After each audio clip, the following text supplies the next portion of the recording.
نفس ذائقۃ الموت، ہر نفس نے، ہر جان نے موت کا مزہ چکھنا ہے۔ جو دنیا میں آ گیا اس نے جانا ہے، کوئی پہلے چلا گیا، کوئی 4 دن پیچھے چلا گیا، وعدہ ہر ایک کے ساتھ ہے کہ ہم نے جانا ہے، میں نے بھی جانا ہے، آپ نے بھی جانا ہے۔ حضرت آدم علیہ السلام سے لے کر آج تک جتنے بھی لوگ دنیا میں آئے، اپنا دیا ہوا وقت جو ہے وہ گزار کر چلے گئے، لیکن دنیا میں آنے کا مقصد کیا ہے؟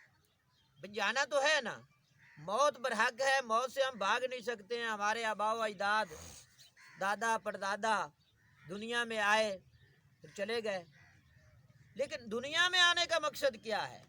سب سے پہلے حضرت انسان کو اپنا دنیا میں آنے کا مقصد پہچاننا چاہیے۔ آپ گھر سے آئے ہیں، یہاں اصالِ ثواب کی محفل میں شریک ہوئے ہیں، تو آپ کے گھر سے آنے کا یہاں پر ایک مقصد تھا۔ وہ کیا تھا کہ ہم جائیں گے، وہاں کچھ ذکر و اذکار کریں گے، مرحوم یا مرحومہ کی روح کو ایصال کر دیں گے۔ تو گھر سے آتے وقت آپ کا مقصد تھا، وہ کیا تھا؟ ایصال ثواب کرنا۔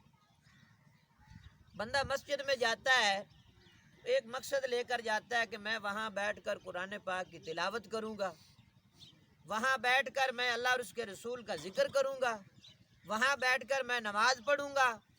تو ایک مقصد لے کر آتا ہے بندہ۔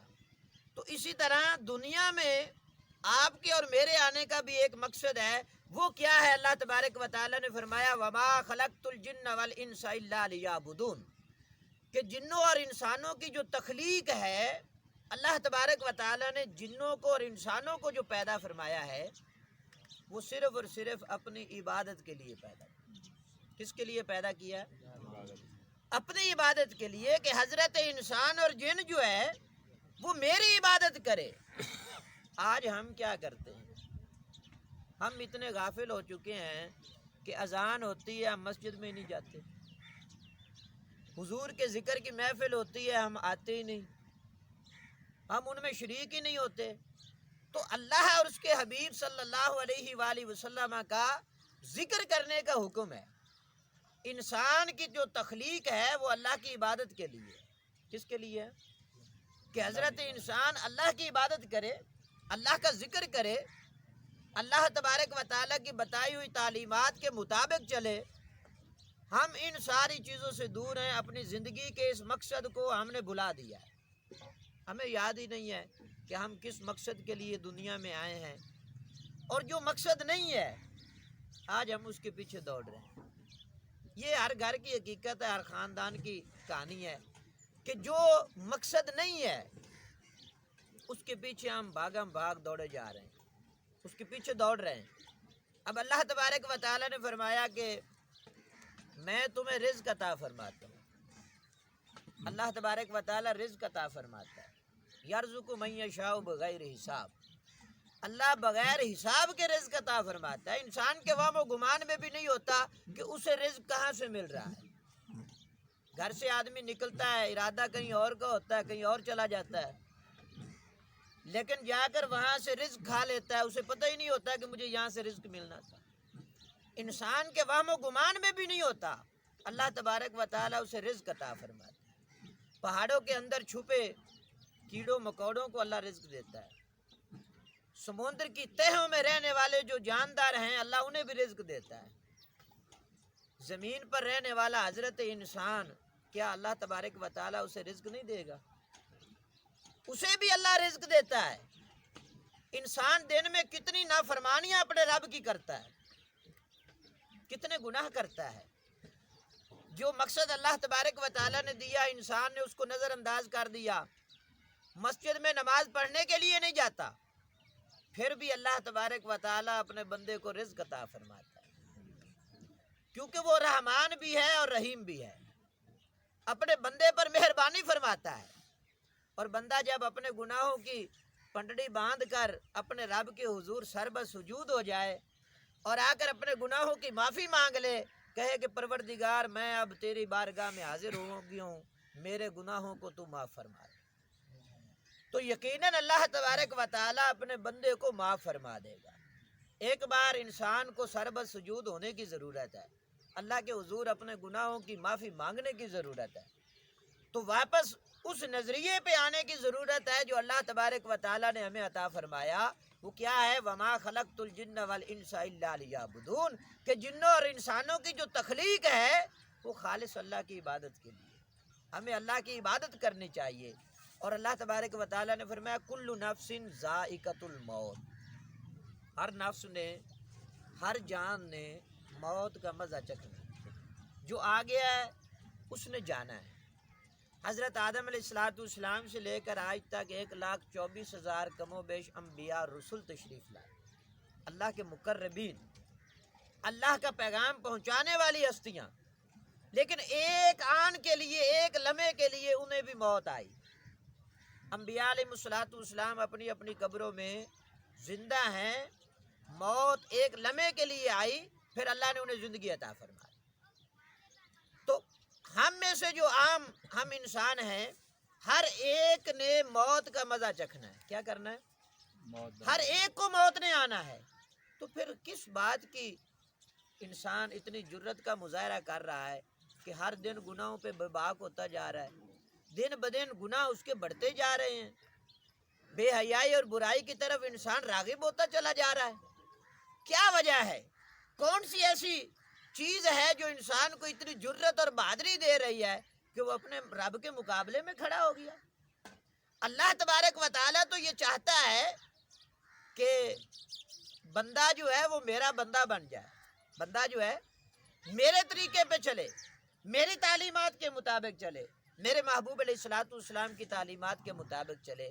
تو فرما دیا کل نفس ذائقۃ الموت، ہر نفس نے، ہر جان نے موت کا مزہ چکھنا ہے، تو پھر موت کی کیوں نہ ہم تیاری کریں؟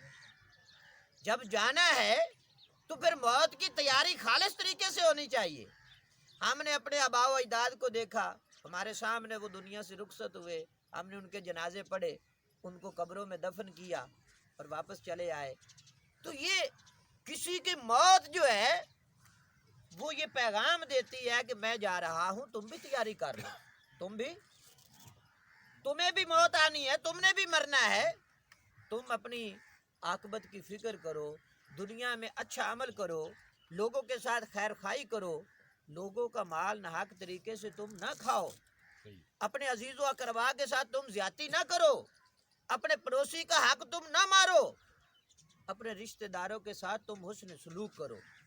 اگر تمہیں کوئی برا بھلا کہتا ہے، تمہارے ساتھ لڑائی جھگڑا کرتا ہے، تو پھر حضور کے طریقے کے مطابق تم اسے معاف کر دو، اسے کیا کرو؟ معاف کر دو۔ زندگی کا کوئی بھروسہ نہیں ہے، آج ہیں کل کا پتہ نہیں ہے۔ ابھی یہاں پہ ہم بیٹھے ہیں، پتہ ہی نہیں ہے کہ ہم نے یہاں سے اٹھنا بھی ہے کہ نہیں۔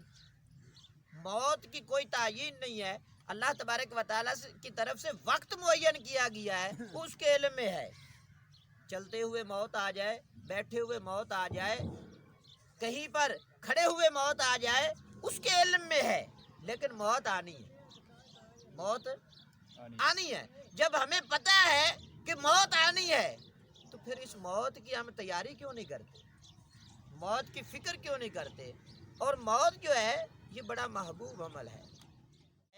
اللہ تبارک و تعالیٰ نے فرمایا الذی خلق الموت والحیات لیبلوکم ایکم احسن عملا، کہ اللہ تبارک و تعالیٰ نے موت اور حیات کو کیوں پیدا کیا، موت کو کیوں پیدا کیا اور زندگی کو کیوں پیدا کیا۔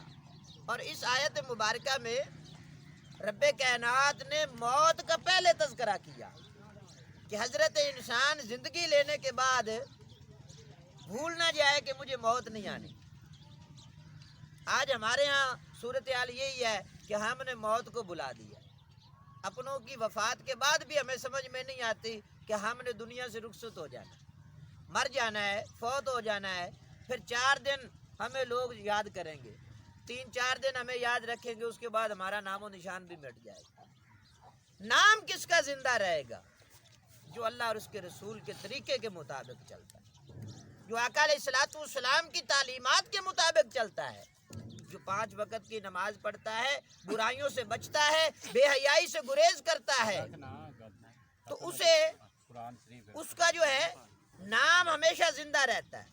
آپ نے کبھی نہیں کہا کہ جی فلاں صاحب فوت ہو گئے، بڑے حاجی نمازی پریزی تھے، تو مرنے کے بعد بھی 10-20 سال کے بعد بھی آپ اس کی مثالیں دے رہے ہوتے ہیں. کیوں؟